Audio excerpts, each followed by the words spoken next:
By now, you've probably heard my magic wand story. It's a brand that's been part of my personal journey for more than 20 years. But no matter how many times I sing Magic Wand's praises, I'll never be able to fully capture the story of this incredible brand. Well, now journalist and author Kate Sloan just completed a limited audio series documenting the history and impact that Magic Wand has created over the last 56 years. It's called Making Magic. And the series chronicles Magic Wand's incredible brand story through interviews with nearly 40 experts, performers, business owners, educators, and fans. So I got a sneak preview of the series, and what I loved is that Kate weaves together snippets from all their interviews into this amazing story arc. She covers Magic Wand's journey from appliance store massager to its legendary influence on culture and sexual independence, and it's all just fascinating. The first episodes of Making Magic are available now at makingmagicseries.com or on all popular podcast platforms. Just search for Making Magic or visit makingmagicseries.com today. Thanks for listening to Sex with Emily. I'm Dr. Emily, and on today's show, I'm talking about one of my favorite things, the art of the tease. Plus, I'm answering your sex and relationship questions. Topics include teasing, what it means, why it's hot, and ways to do it upright. What to do when doggy-style is your partner's go-to position, but it just feels too detached for you. How to maintain desire in a long-term relationship because, hey, the honeymoon phase doesn't last forever. And whether or not you should tell your partner about your sexually fluid past. All this and more. Thanks for listening. Look into his eyes. They're the eyes of a man obsessed by sex. Eyes that mock our sacred institutions. Bedroom eyes, they call them in a bygone day. Hey, Emily, you got a boyfriend? Because my man E here, he just got his heart broken. He thinks you're kind of cute. A girl's got to have her standards. Oh, my. Do women know about shrinkage? Isn't it common knowledge? What do you mean, like laundry? It shrinks? Can we not talk about sex so much? Are you kidding me? Oh my God, it feels so good. Being bad feels pretty good. But you know, Emily's not the kind of girl you just play with. You're listening to Sex with Emily. We're talking about sex, relationships, and everything in between. For more information, check out sexwithemily.com and find us on all social media. It is Sex with Emily across the board. All right, guys, hope you enjoy the show and Happy New Year. We're going to talk about the art of the tease.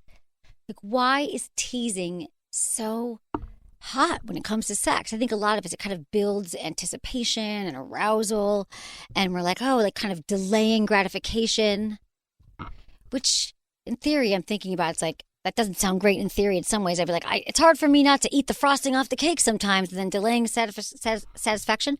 And then I thought about talking about the tease that some people might think of, because I've heard some guys say, oh, I don't want to be teased.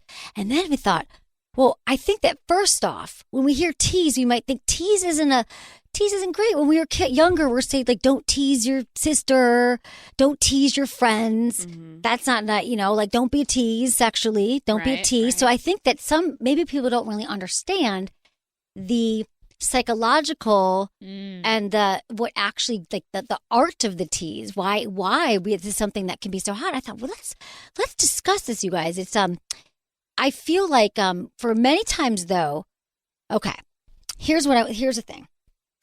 To explain the tease the best way I can is, for example, why I love it is I've been with one of my best tease experiences, right? So I was with a guy, and we were playing with my, like my under the bed restraints, the sport sheets.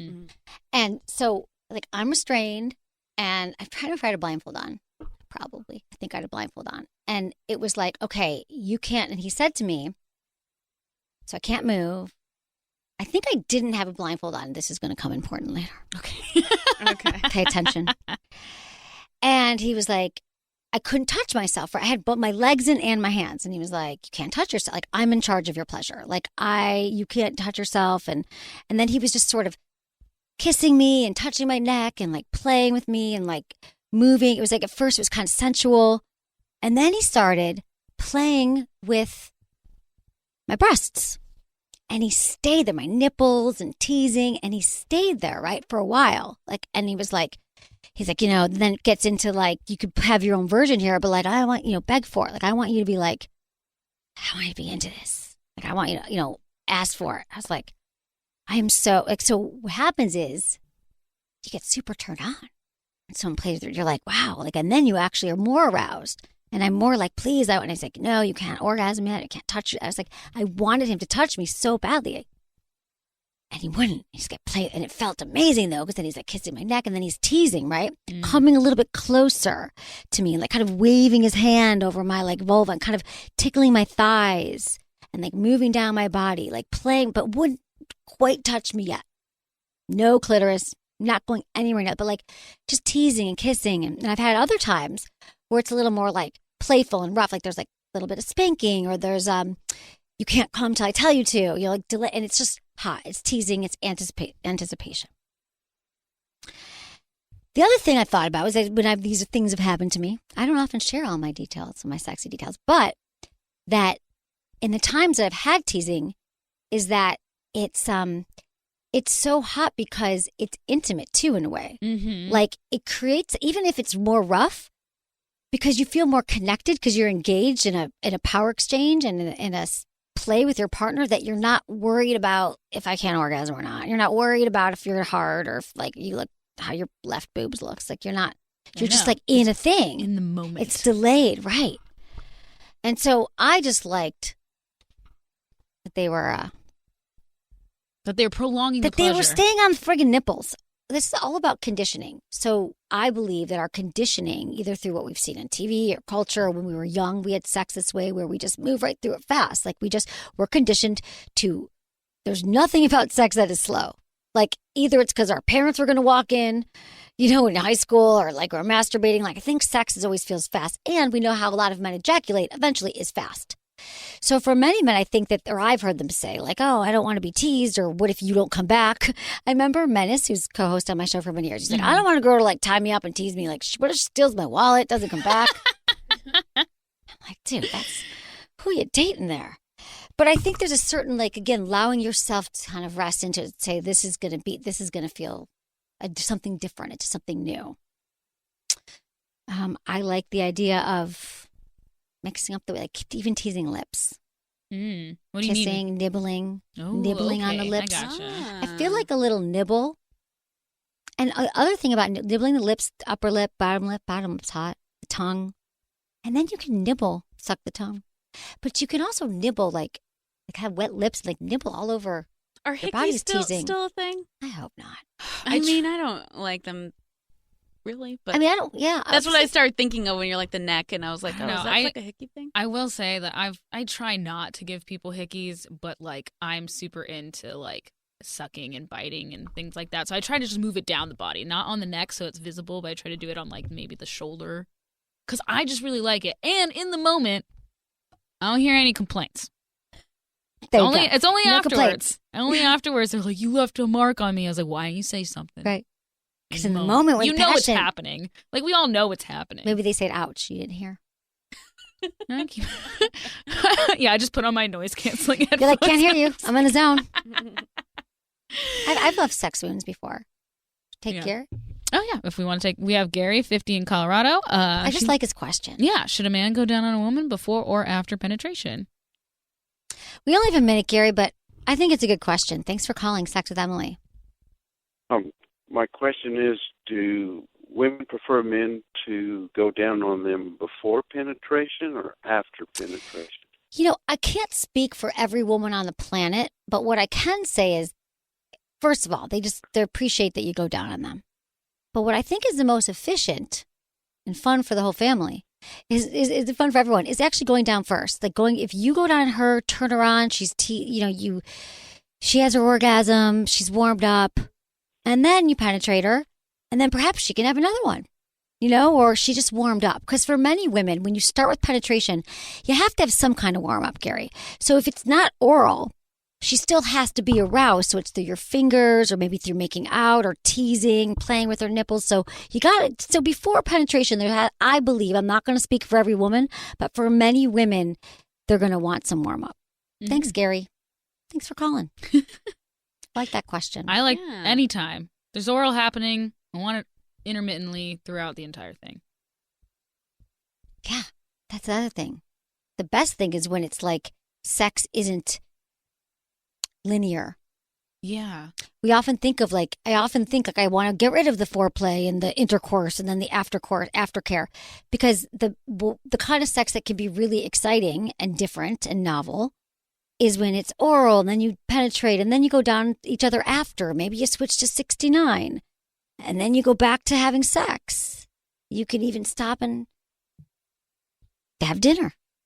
I don't know, in the room. Like you could eat, nibble, and then go back. I do like why rush the, we got a pound orgasm and then we can do everything. When that's the ultimate tease is when neither one of you climax and it's foreplay and it's fun and you've got time. Like what is the goddamn fucking rush with sex? Everyone's in a hurry to get the work and get it all done. And I think a slow sex movement makes a lot of sense. That if we slow down, everyone relax, we'd have a lot better sex, a lot more pleasure, a lot more orgasms. So think differently about the way you think about sex. If you're bored with your sex life or it's been the same thing over and over and over again, just do one thing differently this week.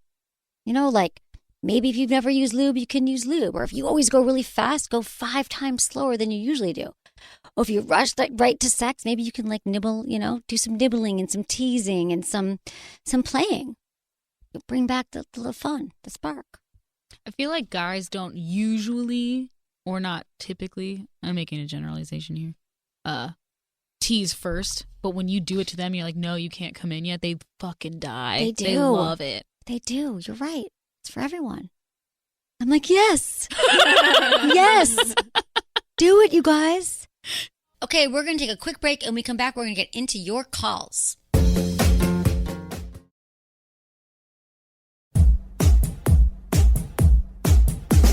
We have Crystal, 35 in Wisconsin, who wants to comment on doggy style. Thank you, Crystal from Wisconsin. We need to hear from the Midwest. Tell me everything.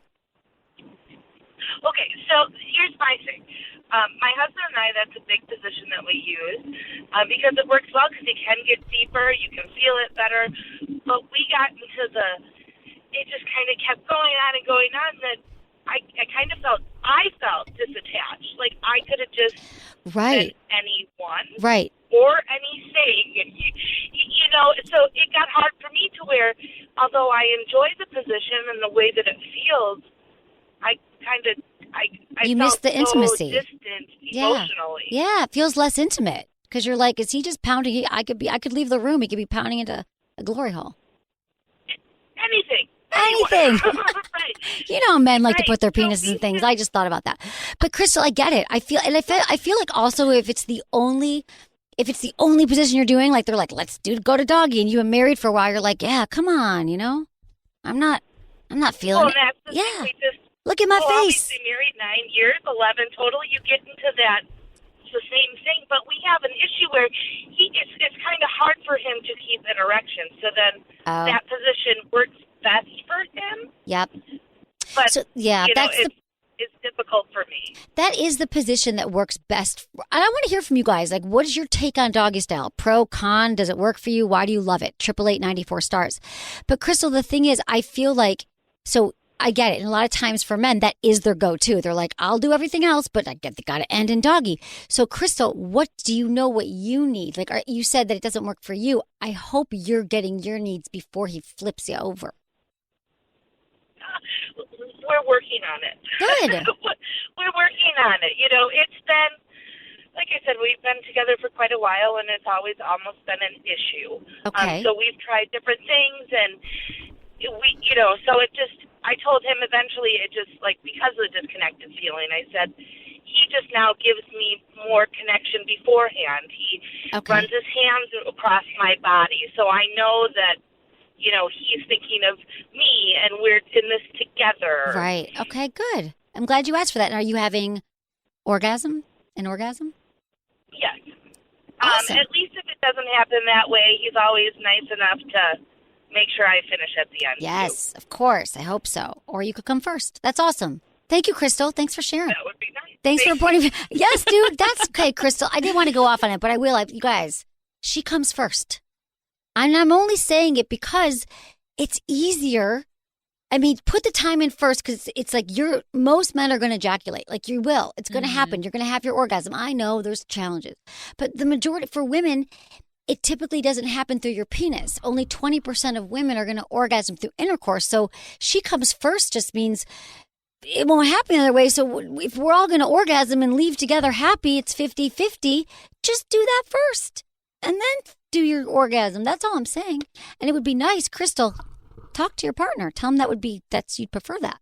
Yeah, because I was going to say, I was like, he's nice enough too. I heard that language. I almost, she wasn't calling for advice. She was calling to report. But yeah, he's nice enough too. That's part of his job as your husband and your sexual partner. Part of all of our jobs and relationships is to make sure that we're pleased sexually, that we are our best sexual advocates, but also that we're bringing pleasure to our partners. It's part of the whole game. We're all in this together.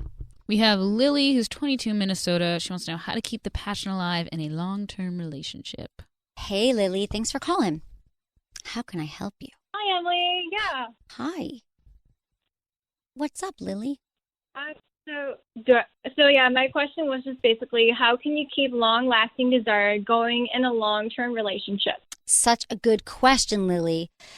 Know that it takes some work. You know, you got to prioritize it. And the first thing you got to do is you got to talk about it with your partner and just say, God, what would great sex look like for both of us? And talk about your needs and what you want in the bedroom. Have you done that? Are you in a long-term relationship now? Assuming so.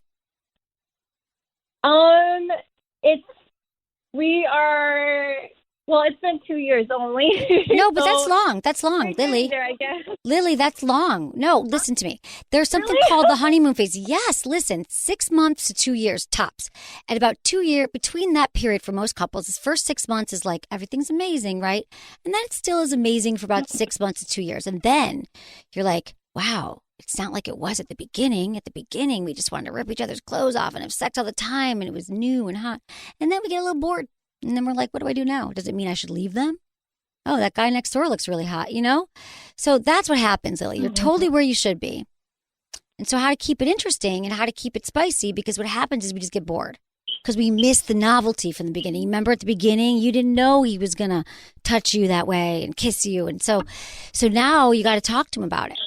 Have you guys ever talked about sex? Yes, we have. Okay. How'd that go? I mean, he's like the one who's more open-minded, but like even though we've talked about it, there doesn't seem to be any changes when we actually have sex. Okay, well, what do you want? How did that go? So what change would you like to see in your sex world? I guess like kind of more like different things, such as like, I don't know, tying like my hands up or other things than just like the regular doggy style or like I mean I like doggy style, but like I guess I just want a little bit more something different, or maybe more kissing again or foreplay. Okay, so Lily, so foreplay is like, that's what you're talking about. You're talking about trying something kinky and new. So here's the thing: even if you said to him, Lily, I want you to tie me up, and it's not happening.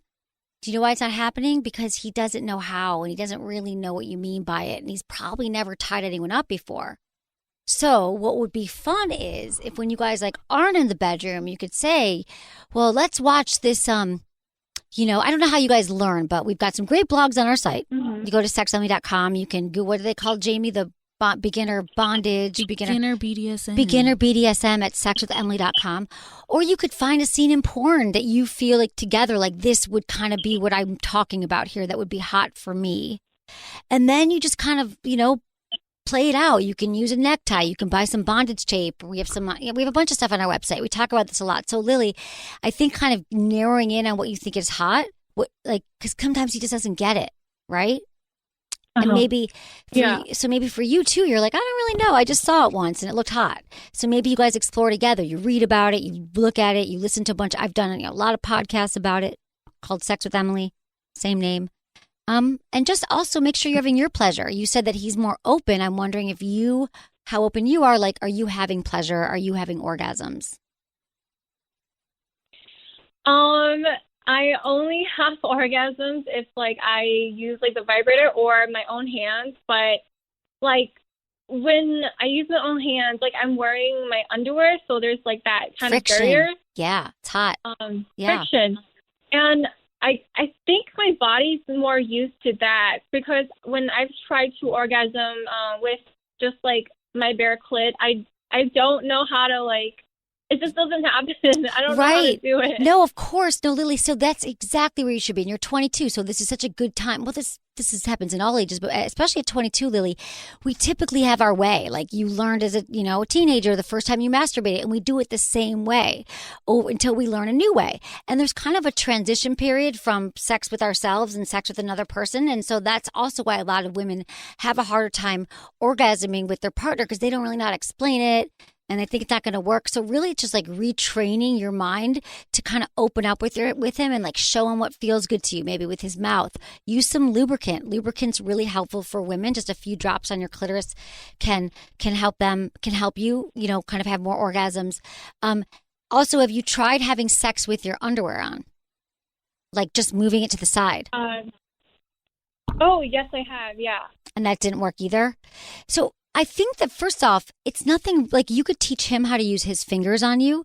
You could use the vibrator with him when you're having sex. Like a lot of women, most women don't come through a penis. They come through touch, through a mouth, through kissing, or through a toy.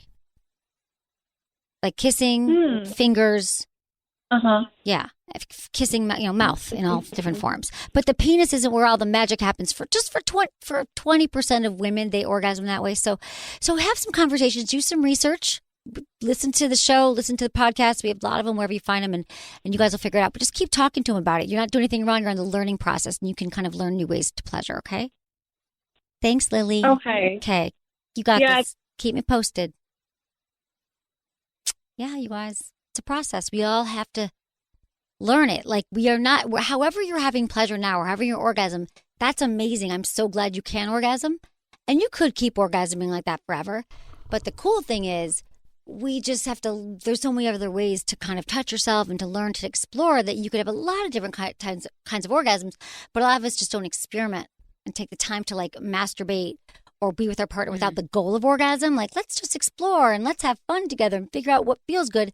And that's when it can happen. But we're so in our heads, it's only going to happen this particular way. I have to be doing this thing with my tongue, with my hand and the thing. But you can kind of move out of that by retraining yourself.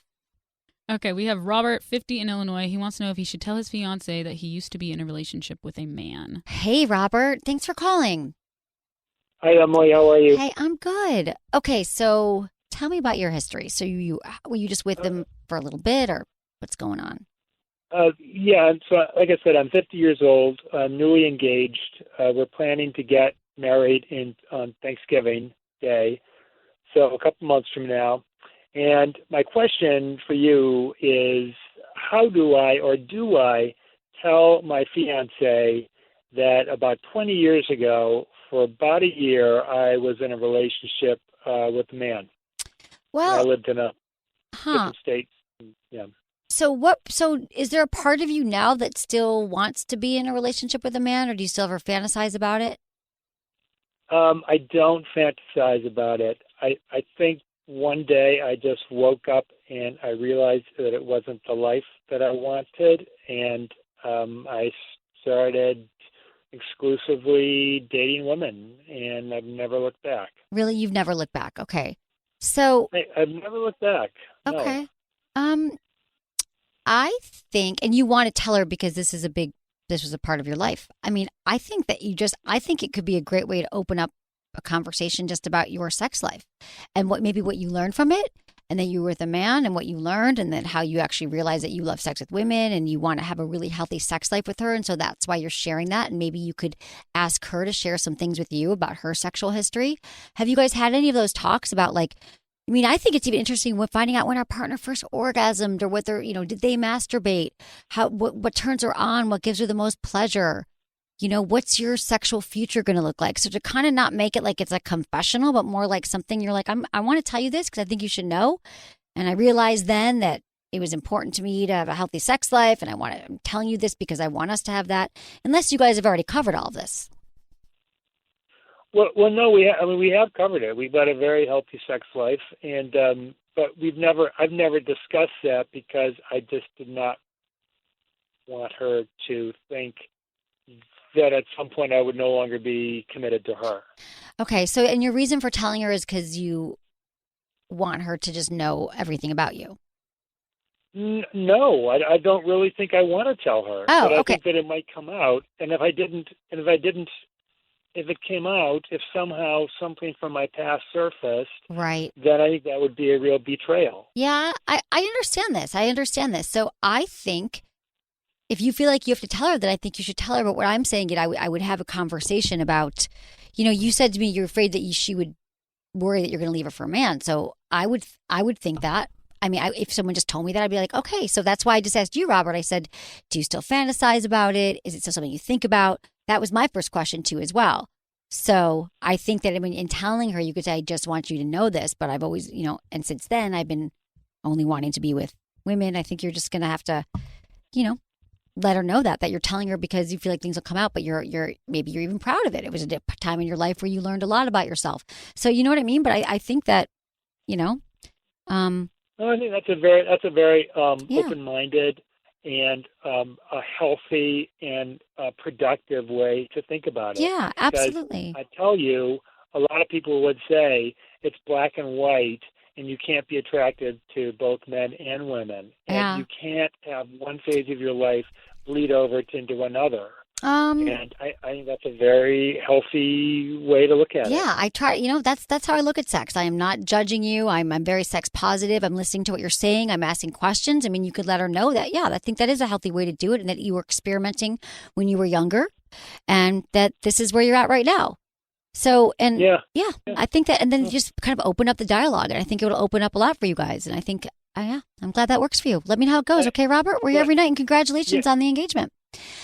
I know what he's saying, though, and you guys can call me with anything, 888-947-8277. There are many schools of thought that, once, he's gay, that he's gay, or he's bisexual. And then some people think bisexuality doesn't even exist. I'm here to say there are no sex police. There is no, rules around this stuff. There aren't. Everyone gets to decide right now. But I feel like if he's truly not, attracted to men, and the other thing I would say is, I want to, if he was, my patient, I was seeing him, I'd say, are there other sexual fantasies that he has? Has he just repressed it? Are there, but it sounds like he's pretty clear on that he only hasn't been with a man in 30 years. So I would say that we could definitely change. I've experimented with women. I haven't lately. I'm not near, probably, 8 years. I don't really think about it. I think about men more than women, but I could go back. The same thing is for men. And I believe that we're all, like Kinsey said, we are all sort of on the sexual spectrum. Yeah. And you can go, you could be a 2, you could be a 3, you go back to being a 2, you could be a 5. Yeah. And I think that's sexual health. That's life. Understand it, you guys. We love when you subscribe and you review the show wherever you listen. I think it really helps everywhere on every platform. So you can actually do that right now. If you're on your phone listening, just subscribe. Give us 5 stars. We like it, especially in iTunes. It helps. Going back to some more reviews from 10 years ago, maybe. I was still learning. So, hey, we love it. It helps us, and you guys have really been doing that. So thank you. And also sign up for our newsletter. It is great. We give great newsletter. So I've been told.